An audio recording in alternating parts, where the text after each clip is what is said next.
네, 법보다 주먹 서정욱 변호사 모시겠습니다. 어서 오세요. 예, 안녕하세요. 네.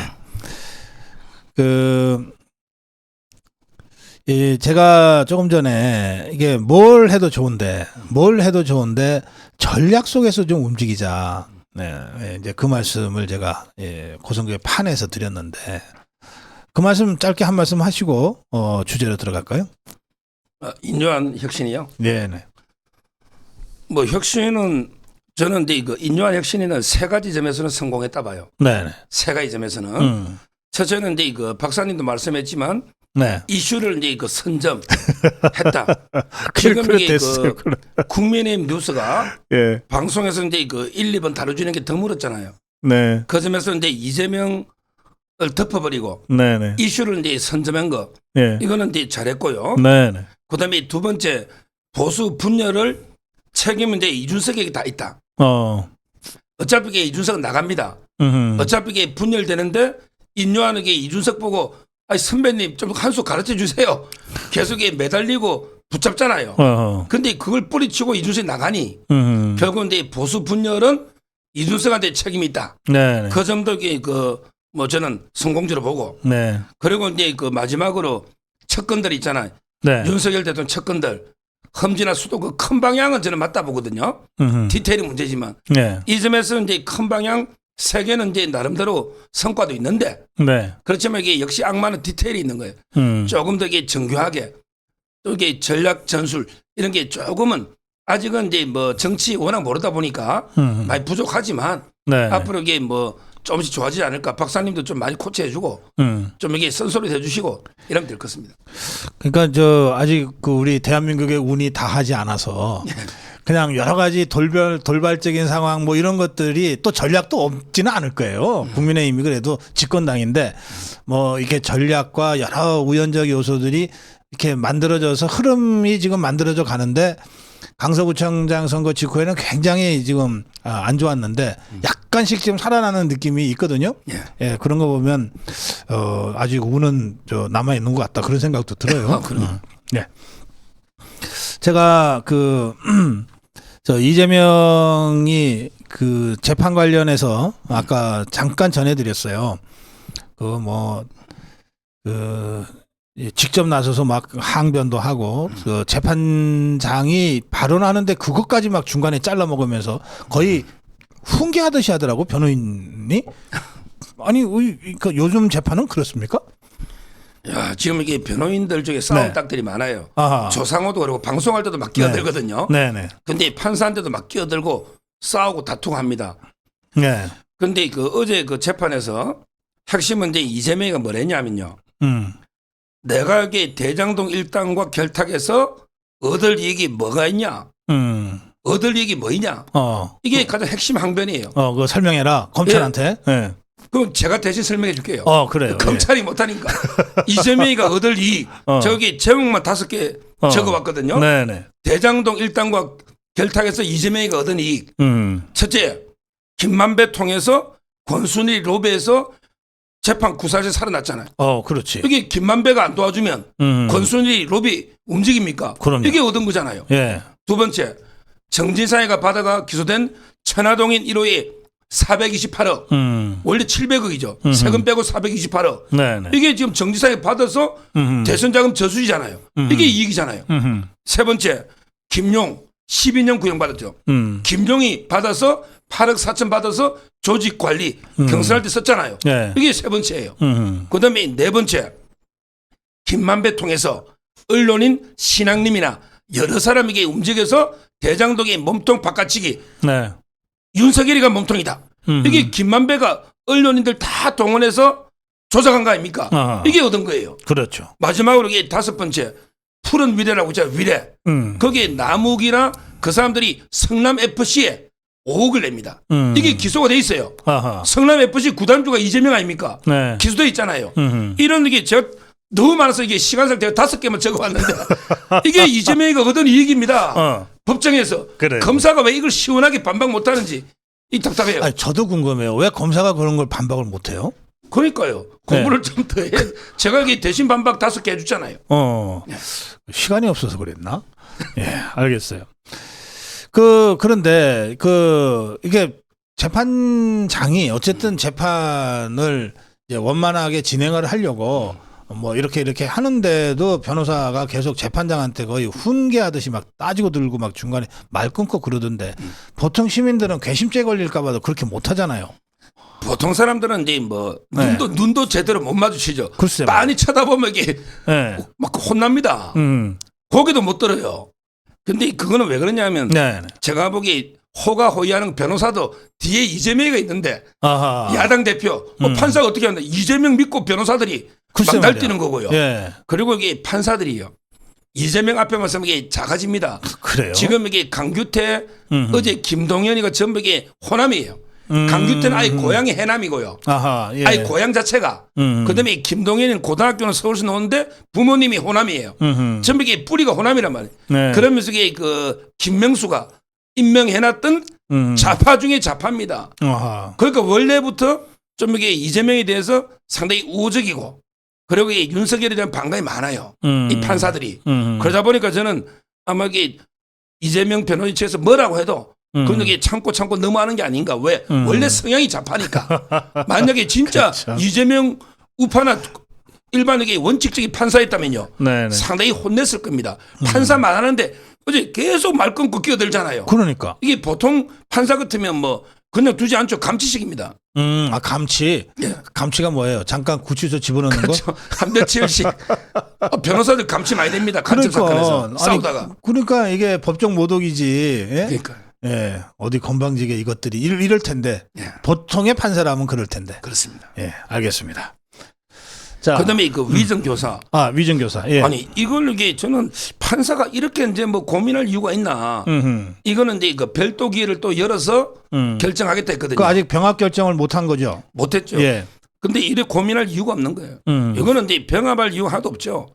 저는 병합 안 할 가능성이 좀 보이는 게 어디 판사가 뭐라 했냐면 그 위정의 그 주범 김진성 씨 입장도 있으니까 거기 이제 입장도 들어보고 추후에 결정하자 했거든요. 그런데 김진성 씨 입장은 다 자백을 하고 있잖아요. 그러면 이게 재판 한 번 하면 끝납니다. 자백하는 사건은 첫날 가서 자백하면 판사가 이제부터 간이 공판 절차 해부합니다. 이러면 이게 검사가 서류 내잖아요. 그러면 이게 다 동의합니다. 나 자백합니다 하면 끝나는 거예요. 그날 부영해요. 그럼 그다음 기일에 선고합니다. 자백하는 사건은 다 첫 기일에 끝내는 게 원칙이에요. 자 그렇다면 김진성 씨는 이게 병합만 안 되면 재판 한두 번에 끝나죠. 근데 이게 만약에 병합이 되면 재판이 4년, 5년 하세월입니다. 그러면 이게 내가 어떻게 될지, 내가 몇 년 뒤에 구속이 될지, 집행유예가 될지, 뭐가 될지 모르잖아요. 불안하잖아요. 이게 재판이 지연되면 엄청난 피해를 보거든요.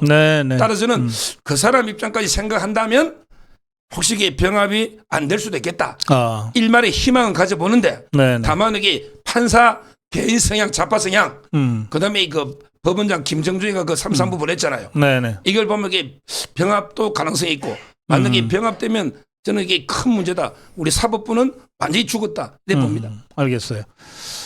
여기 질문 중에 뭐 이게 이제 지역 감정을 제가 조장하려는 건 아니고요. 그 점을 먼저 전제하고 댓글 질문 전해드리면 호남 출신 판사들이 왜 그렇게 많습니까? 라는 질문인데 우리 서정욱 변호사도 설명할 때 이제 그런 거를 이제 참고하시라고 설명을 하잖아요. 실제로 호남 출신 판사들이 많습니까? 실제 많은 게 아니고 요직에 많아요. 요직에.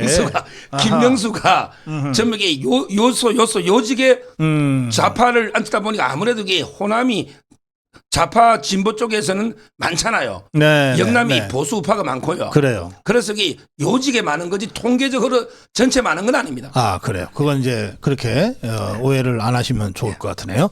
요직에 많다. 그래서 이 보직이 중요하다는 거예요. 계급보다 보직이 중요하다 이겁니다. 자, 안민석이가 기소됐죠. 그렇죠. 야, 여기 기소된 게 큽니다. 안민석이가 이제 그 수원지검 역시 이제 이정석 검사, 신봉수 검사장 수원이 중요하다 했잖아요. 수원에서 이제 그 안민석이를 기소했는데 혐의는 이제 두 가지입니다. 옛날에 그 로키드 마틴사라고 있잖아요. 거기에 매출이 15년까지는 매출이 그 한 8천억에 불과했는데 매년. 근데 갑자기 매출이 막 12조까지 매출이 10배 이상 늘어나는 거예요. 네. 이게 최서원 때문이다. 최순실이가 록히드 마틴 사장 만나고 결탁해서 매출이 10몇 배로 막 10몇 조로 늘어났다. 이렇게 폭로한 거죠. 전혀 그런 적이 없습니다. 네. 록히드 마틴이 최순실 때문에 사드 도입배가 늘어난다. 이게 황당한 소설이죠. 전혀 없다. 이거는 옛날에 이미 기소했는데 어떤 거예요? 예. 옛날에. 예. 그다음에 하나가 더 추가된 게요. 바로 이제 독일 검찰 이야기죠. 안민석이 독일에 자기 검찰을 만났대.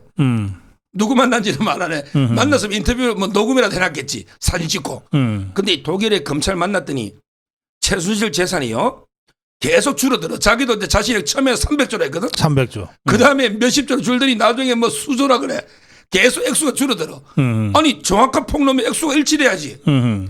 300조 했다가 30조 했다가 3조 몇 조까지. 이렇게 결국은 이제 최성원 씨가 차명 계좌 4,500개로 네. 한 수조 마지막에는 수조 정도의 비자금이 있는데 독일 검찰에서 조사 중이다. 내가 이게 독일 검찰 만나서 확인했다. 이랬거든요. 근데 이번에 검찰에서 독일 검찰에 사실조회를 했죠. 안민석이 만난 적이 있느냐. 그런 사람이 누군지도 몰라. 안민석이가. 명백한 거짓말이잖아. 이걸로 이게 그 허위사실 7년 이하입니다. 네. 7년 이하. 그대로 이게 기소됐기 때문에. 네. 근데 옛날에 그 정봉주도 BBK MB 그랬어요. 그런 진역 네. 감옥 1년 갔어. 구속됐잖아. 네, 감옥 갔어요. 저는 그거보다 이게 훨씬 질이 안 좋거든요. 저는 아마 이게 법정 구속되지 않을까 이렇게 예상합니다. 그래요. 예. 안민석이를 내년 총선에서 정리하기 전에 사법부에서 먼저 정리할까요? 아니면 순서는 어떻게 될 것 같습니까? 순서는 이제 경선에서 떨어질 것 같아요. 경선에서? 경선에서 제일 빠른 게 곽상욱 씨라고 있거든요. 곽상욱. 오산시장을 3번 했어요. 안민석이하고 친한 친구입니다. 근데 기사를 봤더니 최근에 막 버스 안에서 싸우고 난리래. 서로 경쟁자예요. 아하. 시장 3번 해서 이거 만만치 않죠. 저는 경선에서 우리 안민석이는 떨어질 가능성 이게 제일 높지 않나. 컷오프 될 수도 있겠네. 뭐 그건 감점을 주죠. 감점을. 네. 아마 이제 그렇게 정치적으로 정리되고 사법적으로 정리되고요. 근데 더 황당한 게 안민석이가 최근에 그 마약 있잖아. 이성균. 이성균. 그것도 마약을 음모론을 또 제시했지. 완전히 여론 돌리려고 예. 음모론 제시했는데 예. 이성균 씨는 계속 음성이 나와. 아니 두 발에도 음성이 나왔어 또. 소변 검사도 음성, 모발 검사도 음성. 이게 조사해봐야 됩니다. 만약에 우리가 기획을 하고 다 했다면 확실하게 뭐가 나와야 되잖아. 그것도 아니고. 네. 근데 지금 이성균으로 기획했는데 전청조가 다 덮어버려서 그럼 전청조도 뭐 기획했냐 우리가? 전청조도 우리가 기획했냐고. 이성균이 이걸 우리 기획했는데 지금 전청조가 다 덮어버렸다니까. 저는 말도 안 되는 게 음모론을 제기하는 이게 안민석이고요. 옛날에 그 안민석이가 음모인 게 윤지호잖아요. 윤지호. 아직도 이게 안 잡아오고 있는 이런 상황이죠. 그래요. 예. 자, 안민석이는 뭐 그 정도로 해놓고요. 예. 송영길이가 수사심의를 신청했습니까? 이게 뭐예요? 이게 이제 그 2017년에 네. 문무일 있잖아요. 문무일 이제 그 때 신설된 네, 검찰총장 때. 예. 신설된 제도인데 평소에 이제 우리 뭐 한 몇백 명이 명단이 그 들어가 있고요. 네. 이제 보통 그 피의자가 여기 수사심의위원으로. 예, 위원으로. 예. 그러면 이제 피의자가 수사가 불공정하다. 또는 이게 뭐 별건 불법 수사를 한다. 이럴 때는 이제 그 적법성 여부를 심의를 해달라. 이렇게 신청하는 게 수사심의위원회입니다. 예. 여기 이제 각 전국 검사청마다 있어요. 네. 그러면 서울중앙지검에도 있을 거 아니에요. 여기 신청하면 2번을 결정해요. 한 번은 이제 심의위원회에 해부할까 말까. 이것도 결정합니다. 부의 여부. 예. 부의할 것인가 말 것인가. 이걸 이게 15명을 뽑아요. 추첨으로. 15명을 뽑아가 위원장이 있잖아요. 그래서 이게 부의할까 말까를 심사하고 만약에 부의가 됐다. 그러면 이제 수사가 적법하냐 안 하냐. 이걸 심사해서 결론 내리는데 중요한 건 이게 권고적 효력밖에 없어요. 옛날에 삼성의 이재용 회장 있잖아요. 네네. 수사하지 마라. 기소하지 마라 했잖아. 근데 기소했잖아요. 따라서 이게 권고적 효력밖에 없다. 이래 보입니다. 그래요. 아니 자기를 빨리 수사하라고 시위할 때는 언제고? 이거는 보통 수사하지 말라는 결론을 받고 싶어서 이거 하는 거 아니에요? 그렇죠. 지금 이게 정신이 송영길의 없네. 주장은 뭐냐? 수사는 하는데 수사를 하는데 돈봉투만 해라. 나머지는 하지 말라는 거예요. 돈봉투 수사만 해라. 그런 내가 자신 있다. 내가 돈 지시했다는 증거는 없잖아. 녹취록에 뭐 대표가 많이 해놨더라 이미 뭐 이런 거 간접적인 게 많이 있는데. 그러니까 이 송영길 이자도 변호사니까 그런 법률적인 그 알량한 지식 가지고 지가 어떻게 빠져나가는지 그런 거는 잘하는 모양이네. 그러니까요. 지금 이게 그 돈봉투는 내가 빠져나갈 수 있으니 요거만 수사해라는 거지. 아하. 나머지 수사 있잖아. 네. 예를 들어 이제 얌전한 고양이가 컨설팅 업체거든요. 거기에 컨설팅 비용 9,240만 원을 먹고 사는 문제연구소가 대납을 해줬다. 그 이름들이 또 다 먹사연. 그리고 거기에 여수상공회에서 박용화 회장이 3억을 기부를 했다. 또는 이제 와토스 코리아라고 코스닥 기업이에요. 식대비를 다 대납했거든. 이런 수사가 지금 정근매랑 하고 있는데 이거는 별건 수사니까 하지 마라. 이렇게 주장하는 거죠. 근데 별건 수사라는 게 뭐냐 하면요. 어떤 놈 뇌물 캐다가 도저히 안 되니까 핸드폰 몰래 봐가지고 저 여자 관계 있나? 뭐 저런 게 있나? 이렇게 완전히 의도적으로 다른 건 잡아내는 거 있잖아요. 이런 게 별건인데 이거는 수사하다가 자연스럽게 돈의 흐름에 의해서 증거가 녹아지고 이게 수사가 확대된 관련 수사입니다. 이런 건 이게 별건 수사가 아니에요. 전혀 안 되는, 저는 말도 안 되는 게 억지 주장으로 송영길이가 수사심의위원을 신청했다 이래 봅니다. 알겠습니다. 이거 송영길이 관련 뉴스는 다룰 때마다 하여튼 좀 그래요. 느낌이 지금 송영길이가 개운하지가 않아. 지금도 이게 검찰청하고 법원 사이 있잖아요. 지금도 이게 텐트 치놓고 계속 지금도 농성하고 있는데 단식 농성은 아니고 농성을 하는데 송영길이는 주 48시간만 농성하더라고. 밤이나 주말에는 다른 사람을 앉히나 자기처럼 보여 멀리서 보면 대역이지. 그래? 대역으로 앉혀놓고 자기는 48시간 사람 많을 때 하고. 아니 송영길이처럼 비슷하게 보이는 사람 찾기 어려울 텐데. 그냥 뭐 대충 뭐 앉아있으면 모자 쓰고 마스크 쓰고 송영길이가 좀 하는 줄 알았어요. 근데 보니까 딴 사람이야 주말에는. 아이고 참. 예. 자, 좀 심각한 얘기입니다. 정동영이하고 이탄이가 먼저 얘기하고 정동영이가 가세했는데 이 정동영이가 그 이재명의 그 정치적 아버지잖아요. 네. 그죠? 이재명이가 정동영이 부대변인 출신이니까. 그렇죠. 이 자들이 그 200석 발언을 얘기해서 조국이도 200석 얘기했습니까? 예. 네, 그 어떻게 보세요? 뭐 지금 이제 제가 항상 말하지만 이게 지금 200석 발언하는 거는 많아요. 뭐 정동영이도 있고요. 그다음에 이탄이도 있고요. 그다음에 조국이도 있고요. 역으로 이준석이는 뭐라 했냐면 국민의힘이 100석도 못 얻는다. 그게 200석 한 거랑 같은 거죠. 똑같은 말. 이준석이가 얘네가 지금 같은 당 만들었나 벌써? 아니 이준석이가 이제 비명까지 뭐 이렇게 포섭한다고 했죠. 지금 이게 이준석이도 국민의힘이 100석도 못 얻는다. 비슷한 취지잖아요. 네네. 뭐 저는 이제 민주당에 민주당이 2명만 딱 출마하면 민주당이 100석도 못 얻을 것 같아요. 민주당이 2명만 출마하면. 조국이. 첫째는 이제 박정천 씨. 혹시 아세요? 박사님도 정치 박사하잖아요. 아니 박정천 이름 처음 흔하진 않은 이름인데. 박정천? 예. 모르겠어요. 박정천. 지금 이게 다 출마하려는데 박지원, 바로 정동영, 천정배. 박정천, 박지원, 정동영, 천정배. 이 자들이 이게 지금 다 출마합니다. 박지원이가 해남에 거의 내락된 것 같아요. 예. 그다음에 정동영이는 김인섭 씨가 이재명을 갖다가 소개시켜준 이게 정동영 아닙니까? 어떻게 자기 정치적 지도자인데 정동영이 내치기가 만만치는 않을 겁니다. 거기에 김성주하고 황현선이라고 청와대 행정관 3명이 경선할 수도 있어요. 그러면 이게 정동영이 부활할 수 있거든요. 전주에. 그다음에 천정배도 지금 전라도로 내려갔거든요. 그래요? 이런 게 올드보이들이 기한하면 과연 이게 저는 호남에서부터 과반이 안 될 겁니다. 민주당이. 그러면 이게 무너지는 거죠.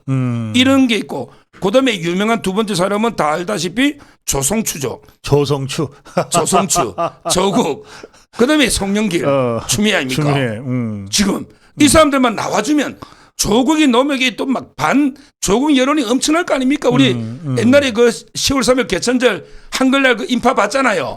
조국에 분노한 이 중도 표심들이 다 넘어오거든요. 그래요. 송영길, 추미애까지. 저는 오히려 이런 사람들 출마해주면 우리한테 상당히 땡큐다 이렇게 봅니다. 그래요. 그건 말이 되네. 조송추하고 박정천하고 그래요. 이런 이게 공천이 뭐 근데 이게 현실화될 수 있고요. 실제 이제 그 정동영이는 이게 옛날에 그 노인들 어르신들 그 투표하지 마 싫어해가지고 폄하 발언을 그때 그랬죠. 탄핵 국면 예. 우리 어려울 때 상당히 선전했잖아. 박근혜 비대위 때죠. 네. 그때 정동영. 그다음에 이명박 대통령 붙어서 역대 최다 표차로 졌잖아요. 이런 게 정동영이가 다시 나온다? 저는 뭐 아주 좋고 특히 이탄희 이자가 문제. 이탄희 이자는 이제 그 한 번도 국회의정 활동을 거의 한 적이 없어요. 그래요? 처음부터 이게 공황장애라고 아예 계속 아프다고 병간해가지고 1년을 놀았다니까요. 그래요? 거의 일을 안 했어요. 이탄희가. 근데 그 이자가 지역구가 용인 아니에요? 현근택이 지역구인데 현근택이하고 경선도 안 주고 자기가 전략 공천했죠. 용인이죠. 예. 제가 용인 내려가서 보니까 뭐 지역은 바지런히 돌아다닌다는 얘기가 들리더라고. 그러면 공황장애는 지역에서는 없는 거예요. 옛날에 1년간 그 하여튼, 병간을 예. 해. 근데 예. 이 이탄희가 지금 이게 대권 후보 하면 꼭 1, 2% 나와요. 이게 어떻게 되는지 이탄희가 대권 후보로 지금 거론돼가지고 좀 나오는데 네. 아주 인식이 판사 중에는 아주 진짜 이게 좀 사고가 비틀어진 네. 한마디로 이게 200석 되면 마음대로 탄핵하고 마음대로 뭐 할 수 있다. 상권 분립이 뭔지도 모르는 이게 이탄이다. 예. 저는 심판해야 된다 보고요. 그다음에 조국이는 뭐 어제 또 이상한 발언을 하나 했어요. 네. 글을 쓴 거예요. 페이스북에. 음. 자기가 IM이 전청조를 흉내내는 거예요. 음. IM 뭐 신뢰, IM 공정, 상식, 법치, 정의 좋은 거 다 써놨더라고. 네네. 그래서 이게 자기가 이런 건 줄 알고 제가 방송에서 임마 조국 네가 이게 사회 무슨 신뢰, 공정, 상식 뭐 이런 게 어딨냐. 너 조국은 완전히 거짓말, 위선, 뭐 이게 증거인멸 이런 게 위조 이런 게 조국이잖아요. 이렇게 비판했더니 그 다음날 그 밑에다가 다 문장을 하나 더 연 거예요. 뭐라 였냐면 이게 이렇게 다 써놨고 IM 뭐 써놨고 갑자기 누가 떠오르나요? 이렇게 써놨더라고. 이 말은 이게 전청조의 빗대가 윤석열 대통령을 비판하는 예. 처음에 자기 하다가 이렇게 저는 법무부 장관까지 하신 분이 이런 게 말장난으로 전청조 해가지고 조작하는 정말 이게 한심한 이런 상황이죠. 알겠습니다. 예.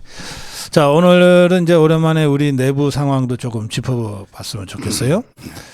지금 이뇨한 혁신위원장이 그 새 범주로 그 수도권 출마나 불출마를 공개적으로 요구하고 나섰거든요. 첫 번째 범주는 윤석열 대통령과 가까운 사람들. 그 이뇨한은 이 윤핵관이라는 단어를 쓰기 싫다고. 네. 그래서 윤석열 대통령과 가까운 사람들 이렇게 됐어요. 그럼 그 부분. 또 하나는 영남 중진. 또 한 부류가 지도부. 이렇게 돼 있거든요. 네. 어떻게 보십니까? 야, 뭐 저는 이제 그 큰 방향은 네. 옳다 봐요. 네. 옳다고 봐요. 네. 네. 왜냐하면 이게 그 항상 이 대통령을 만든 사람일수록 네. 더 희생이 필요합니다. 네. 공성 신태. 옛날에 그 초안제 보면 장량이 대표적이죠. 장량. 그래요. 예. 공을 이뤘으면 물러나서 이게 그 시대가 자기 사명이 끝났으면 쉬는 것도 이게 처세술입니다. 안 그러다가 이게 전부 한신, 팽월, 뭐 경포 전부 이게 토사구팽 당했잖아요. 당시에 보면 저는 제가 이게 만약에 대통령 선거에 좀 1등 공시다.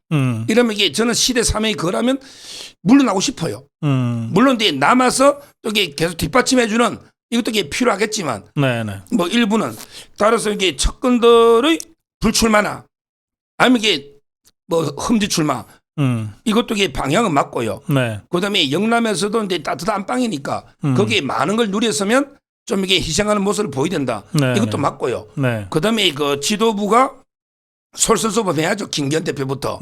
저는 큰 방향은 맞는데 네. 아까 제가 이제 박사님 앞부분에 그 141원인가 네. 네. 그 쭉 들어보니까 네. 이런 말씀도 맞는 게 지금 이게 그 인요한 위원장이 만나는 분들이 처음에 이게 유승민 만나고 젠틀맨 이준석 나한테는 이게 한 수 가르쳐 달라 선배님 또 이게 김종인 할배까지 만나서 이렇게 뭐 하는 것도 필요는 하지 뭐 정치는 또 쇼 이게 필요는 한데 근데 좀 이게 디테일 큰 방향도 있지만 디테일에서 보면 예. 저는 이런 분들 먼저 조용히 좀 만나서 예. 우리 그 대통령을 위해서 이랬으니까 이런 게 좀 필요하지 않겠습니까? 네. 권성동도 만나보고 뭐 장제호도 만나서 어떻게 방해 이런데 어떻습니까? 좀 이게 입장도 들어보고 네. 이렇게 너무 윤석열하고 친한 게 죄인은 아니잖아. 그렇죠. 또 이게 영남권에 다선되는 게 쉬운 건 아니에요. 네. 제가 대구지만 거기서 5선 주호영이도 쉬운 건 아닙니다. 다 한 번씩 죽다가 무소속하다가 살아 도는 사람들이에요. 예. 나름대로 지지도 있거든요. 예. 따라서 너무 그 사람들을 좀 이게 완전히 뭐 개혁의 대상으로 해가지고 너는 네. 무조건 희생을 따라와. 이거보다는 그 사람들하고도 소통하고 양쪽 다 이렇게 좀 디테일한 부분에서 좀 더 소통하면서 접근하는 이런 게 좀 아쉽다 이런 생각이 들어요. 그렇죠. 예.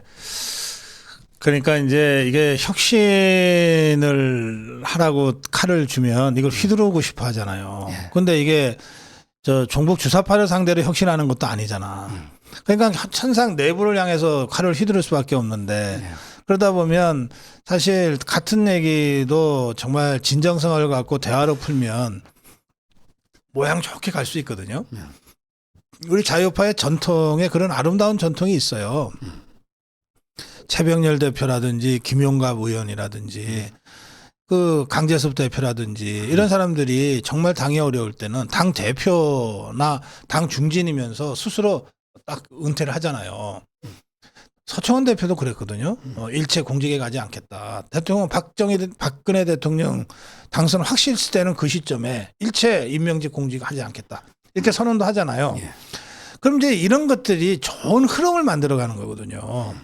그런데 지금 이뇨한의 방식은 이거 이 사람들을 다 지금 적대시하는 거잖아요. 그리고 희생양 삼는 거잖아요. 누가 좋겠어요. 마음들이 다 상하는 거지. 그리고 실제로 그러면 나 이런 식으로는 못 쫓겨나겠다 하고 버티면 어떡할 건데 무슨 방법이 있어요. 그렇죠. 그래서 저는 정말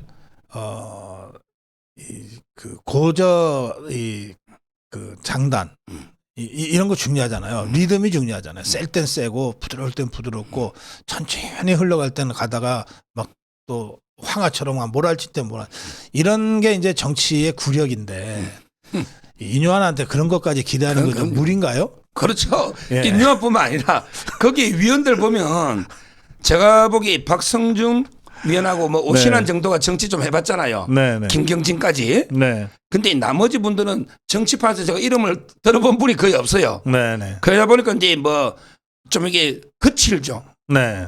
좀 거칠고 이게 칼을 휘두르는 게 이렇게 하는데 저는 지금 이게 어차피 그 개혁 대상의 마음을 얻어야 되거든요. 네네. 스스로 이게 자발적으로 결단할 수 있도록. 근데 제가 재미있는 옛날 통계를 찾아봤더니 네. 흠지로가가 살아남은 사람이 정몽준 외에는 거의 없어요. 그래요. 정몽준인 울산에서 사선하고 동작으로 왔죠. 동작으로 왔죠. 근데 나머지는 거의 다 죽었습니다. 옛날에 강재섭도 그때 왜 손학규한테 저거 많이 이동했다가 분당 올라갔다가 예 많이 죽었죠. 네. 근데요 또 재밌는 게 그러면 흠지로 안 가고 공천을 안 주면 탈당해서 무소속 넣으면 거의 다 살았어. 그렇지. 야 장재호이도 한번 살아났지. 대표적으로 권성동이도 그렇지. 주호영이도 그렇지. 다 그렇잖아요. 홍준표도 그렇잖아. 홍준표는 네. 뭐 김기현 빼고 네. 이런 식으로 이렇게 보면 이런 유혹이 될 겁니다. 야 우리를 불출마하거나 흠지가라는데 나 최악의 경우 나 그냥 탈당해서라도 나 무소속해서 붙어가 다시 복당할게. 이럴 수도 있는 거예요. 공천 안 주면. 그렇죠. 그러니까 저는 야 지금 이게 솔직히 뭐 장재원을 보고 흠지가라면 되겠습니까? 흠지해서는 안 돼요. 장재원은 이게 본인 지역구 관리는 열심히 안 돼. 막 주말마다 차도 열심히 안 돼. 근데 흠지해서는 안 된단 말이에요. 저는 권성동도 강릉에서는 터줏대감이야. 근데 갑자기 경기도 오면 권성동이 누가 알아? 안 된다 보거든요. 네. 그럼 이게 불출마 내지 흠지가라는 건 죽으란 말이잖아. 이럴 때 결단을 어떻게 할지 본인들이 설마 탈당까지 하겠나 생각할 수 있는데 제 말은 이게 그래서 저는 이게 정치력이 필요한 거예요. 잘 만나서 다독거려서 정말 이게 우리 정권을 위해 총선을 위해 희생을 좀 해달라. 예. 이렇게 명예를 좀 세워주가며 해야 되는데 예. 이렇게 밀어붙이면 어떤 반발이 나올지 저도 이게 좀 걱정이 됩니다. 알겠습니다. 자 마지막 짧게 한 말씀만 좀 듣겠습니다. 시간이 지금 많이 됐어요. 그 이준석이 유승민이 이것들이 뭐 자꾸 신당한다고 지금 협박질을 하고 있잖아요. 예. 그게 제가 보기에 블러핑인데 손에 든 패는 별것 아닌데 그 엄청 센 패처럼 지금 이거 하는 거 있잖아요. 그 블러핑이라고 그러잖아요. 이거 블러핑인데 3년 전에 이것들이 블러핑에서 재미를 봤거든. 유승민이 이것들이 해갖고 황교안이한테 막 그렇죠. 전략공천 30짜리 막 얻어내고 그랬잖아요. 그렇죠. 그때 재미 들려서 그런지 이것들이 지금 윤석열 대통령을 상대로 또 김기현이를 상대로 지금 이 블러핑 치고 있는 것 같아요. 그래서 이준석, 유승민이가 신당 만들 실력도 안 되지만 만들어도 별거 아니다. 저는 그렇게 생각하는데 우리 서정훈 변호사는 어떻게 생각하세요? 지금 이제 그 이준석이가 이거는 뭐 제가 여러 군데 친한 사람들 네. 만나서 이야기해 봤는데 네. 이준석이가 이제 제일 겁을 내는 게요. 네. 그냥 이게 국민의힘에 남아가지고 노원병에 공천 주버릴까 싶어서 걱정합니다. 지금 노원병에서 조기 공천 준다. 그렇지. 이게 주면 이준석이는 큰일 나거든요. 아하. 왜 그러냐면 이게 노원병에는 100%안 된다고 자기 생각하더라고. 나가면 떨어지지. 떨어지잖아요. 그러니까 이게 어차피 나가야 되는데 자꾸 이게 인류화가 껴안으니까 우리 부담스러운 거죠. 그 점은. 예. 근데 저는 나간다고 봐요. 언제 나가느냐? 12월 달에 나간다 봐요. 아하. 12월 달에. 자, 나가는데 여기서 이제 중요합니다. 제가 제시하는 이준석 대응법은 한 단어로 이게 어떻게 대응해야 되느냐. 한 단어로 정리하면요. 네. 쪼개라. 쪼개라. 찢어라. 찢어야 돼요. 무슨 말이냐면 이게 일단 이준석이하고 유승민을 찢어놔야 돼. 분리되어야 돼. 이 둘이 또 합치면 또 뭐 저것도 피곤하겠지만 합치면 합칠수록 좀 이게 영향이 커질 수가 있어요. 그런데 지금 유승민은 골차병에 나가봤자 이준석이가 2번이고 자기는 4번 밑으로 밀립니다. 지금은 이준석 계보 밑에 유승민이가 있는 거예요. 네. 유승민이가 아래예요. 그러니까 자기는 고민이지. 나가서 내가 이게 이준석이 똘만해야 되나? 저놈 저 내 사무실에 인턴하던 놈인데 내 저 친구 아들인데 내가 저 밑에 가서 완전히 그거 되잖아요. 그러니까 이게 유승민은 야 이래가 대권 되겠나 가만 이준석 덜덜인데 고민하고 있거든요. 그래요. 이럴 때 유승민은 이럴 때 그냥 험지로 경기도로 보내든지 분리시켜버리는 첫째 유승민하고 이준석을 찢어라. 이걸 제가 제안하고요. 두 번째 또 찢으려는 게 김철근 있죠. 의외로 김철근은 제가 방송을 여러 번 해보니 사람이 괜찮아요. 이준석이가 시키니까 그냥 7억 각서 받아오고 시킨 죄밖에 없잖아. 근데 참모예요. 강서구거든요. 강서지. 예. 그 사람도 없어 우리. 김철근 포용할게 너 그냥 와라. 이준석이 밑에 따라다니면서 뭐 했냐. 찢어나면 이게 이준석이 참모가 없어요. 오른쪽 왼쪽 찢어야 돼. 돈 심부름할 사람도 없겠지. 그러니까 각서 받을 사람도 없지. 일단 김철근이 찢어라 이거지. 그다음에 세 번째 이건 안 찢어도 저절로 찢어져. 이현주야. 이현주는 찢을 필요도 없어. 저절로 찢어져. 둘이는 서로 잘났다고 싸우니까 지금 토크 콘서트 다니잖아요. 근데 지금은 뭐 둘이 붙어가 해도 제가 보기에 한 달 안에 찢어집니다. 네. 이 둘이는 혼합이 안 돼요. 독불 장군들이야. 그러니까 저는 결국에 이준석이를 주위에 다 찢어 놓으면 아마 이게 뭐 낙동강 오리알처럼 혼자 되면 파괴력이 거의 없다. 저는 이렇게 전략을 제시하는 거예요. 예, 마무리 한 말씀 듣겠습니다. 찢으라는 소리가 괜찮네. 예. 좋은 전략 같습니다. 예, 마무리 한 말씀. 예, 제가 근데 또 그 역사 유튜브 좀 하는데 오늘 제가 주말에 네네. 이명희 교수라고 그 공주대 국사학과 교수인데요. 예. 이분이 그 책을 썼는데 교과서를 거의 채택이 안 돼가 고생하신 뉴라이트 출신의 역사학자 위대한 좀 저는 존경하는 분입니다. 네. 제가 이명희 교수님하고요. 그 이승만 대통령의 업적에 대해서 대담을 하고요. 요걸 이렇게 올리니까 제가 법필 소세 그 멸콩 TV 안에 있어요. 제가 역사를 지금 한 6, 7번 올렸거든요. 네네. 그걸 좀 이게 저는 공부하려고 만든 모임인데 지금 이제 그 많은 분이 보조시긴 하지만 그런데 역사 공부라든지 이런 것도 좀 많이 참고해 주시면 감사드리겠습니다. 알겠습니다. 지금 저희 댓글창에 멸콩 TV 그 주소 올려놨으니까 우리 멸콩 TV에 서정욱 변호사 응원차 한 번씩들 꼭 들어가 보시고 또 구독도 꼭 한 번씩 확인해 주시면 좋겠습니다. 우리 서정욱 변호사가 오늘 유승민, 이준석, 이현주, 뭐 김철건이까지 포함해서 다 찢어서 버려라 이랬는데 댓글창에 이런 댓글이 올라 있네요. 찢는 거는 이재명이 전문인데. 맞습니다. 그러셨습니다. 네, 오늘 말씀 잘 들었습니다. 고맙습니다. 감사합니다.